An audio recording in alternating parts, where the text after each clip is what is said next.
Hello' গাইছ, আপোনালোক সকলোকে মোৰ অন্য এটা ভিডিঅ'লৈ স্বাগতম জনাইছোঁ।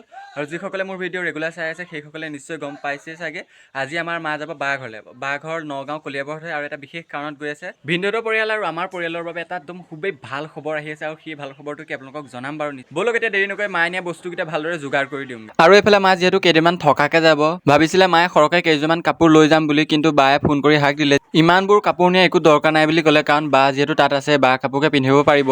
মাজুলীৰ পৰা নগাঁৱলৈ যাব, ইমান গধুৰ বেগ নিবলৈ বায়ে মানা কৰিলে। আৰু এতিয়া যিহেতু ঠাণ্ডা দিন সেইকাৰণে মই ঊলৰ কাপোৰ দুযোৰমানকৈ মাক ভৰাই দিলোঁ। আৰু এইফালে মায়ে নতুন গামোচা এখনো লৈ লৈছে, কি কাৰণে লৈ গৈছে সেইটো আপোনালোকে নেক্সট ভিডিঅ'ত গম পাব। আৰু এইফালে তামোলো লৈ গৈছে, চাওক না, তামোল খাই ইমানেই ভাল পায়, তামোলো লৈ গৈছে। আৰু এইফালে বেগত মাটিমাহ লৈ লৈছে, ঘৰৰ মাটিমাহ। আৰু এইযোৰ কাপোৰ মায়ে এতিয়া পিন্ধি যাব, নিজে চইচ কৰিছে, মইনো কি ক'ম আৰু তাত। আৰু লগতে এই চলখন লৈ যাব। আৰু এইফালে চুৱেটাৰটো মোৰ একেবাৰে পচন্দ হোৱা নাই, কিন্তু ডাঙৰ বায়ে কিনি আনিলে, এতিয়া ঘূৰাই দিবলৈও বেয়া, সেইকাৰণে এইটোকে পিন্ধাই পঠিয়াম। আৰু মায়ে খাই যাবৰ কাৰণে মই ডিম দুটাকে বইল কৰিলোঁ, কালি ৰাতিৰ চব্জি আছে।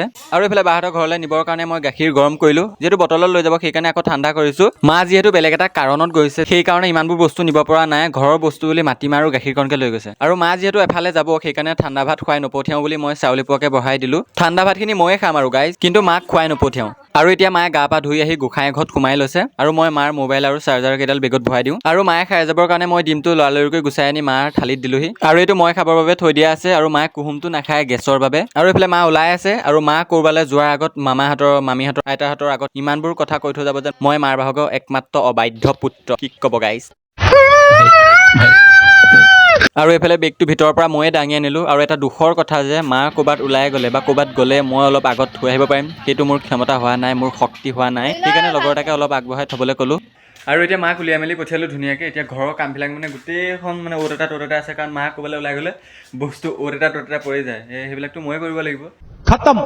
এতিয়া ধুনীয়াকৈ কামখিনি কৰি লওঁ, আৰু তাৰপিছত ভাজি অকণ বনাই ভাতকেইটামান খাই লওঁ, ভোক লাগিছে। আৰু এইফালে মামাহঁতৰ পোৱালিটো আমাৰ ঘৰতে শুই আছিলে, সিও উঠিলে। আৰু এইফালে ভাজি অকণ কৰোঁ বুলি আলুকে ল'লোঁ, আৰু আপোনালোকক দেখুৱাতে চাওকচোন পানীয়ে পৰি গ'ল মজিয়াত। লৰালৰিকৈ এয়া আলুখিনি মই ভুজিয়া কাটন দি ল'লোঁ। আৰু এইফালে কেৰাহীখন পাতি তেলো দি দিলোঁ, পিঁয়াজ দি দিলোঁ, হালধি দিলোঁ, তাৰপিছত এয়া আলুখিনি দি লৰাই দিলোঁ, তাৰপৰা অলপ নিমখ দিলোঁ, তাৰপিছত এয়া খাব হৈ গ'ল। তো গাইছ, এতিয়া ভাত খাবৰ কাৰণে মই বহিছোঁ, আৰু অকল আলু ভাজি আৰু এটা জলফাই লৈছোঁ, আৰু অলপ আচাৰ, এয়াই এনেকৈ ভাত খাব লাগিব। তো এতিয়া ভাতকেইটা খাই লওঁ মই। আৰু মই ভাতকেইটা খাই থাকোঁতে আপোনালোকক দুটামান কথা কওঁ। মই ঘৰৰ সকলো কাম কৰোঁ, যিহেতু ঘৰত মা আৰু মই। আপোনালোকে সেই কামবোৰ কৰা দেখি মোক যি টি কমেণ্ট নকৰিব, কাৰোবাৰ বিষয়ে ভালদৰে নজনাকে।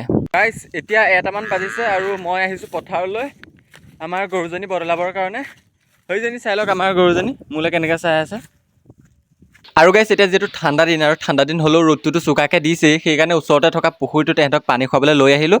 আৰু এতিয়া ঘাঁহ চাই গোটেইকেইটাকে এৰাল দিলোঁ। আৰু গাইছ, এতিয়া যিহেতু কলেজত এক্সাম শেষ হ'ল, কলেজ বন্ধ হৈ আছে, সেইবাবে ৰেগুলাৰ আহি আছোঁ মই নদীত গা ধুবৰ কাৰণে। আৰু কলেজ খুলিলেতো গা ধুবলৈ আহিব নোৱাৰোঁ নদীত, সেইকাৰণে এইকেইদিন চান্সটো পাওঁতে মই নদীত আহি আছোঁ গা ধুবৰ কাৰণে। আৰু নদীত গা ধুই ভালো লাগে, আৰু এইকেইটা সিপাৰে গা ধুই আছেগৈ।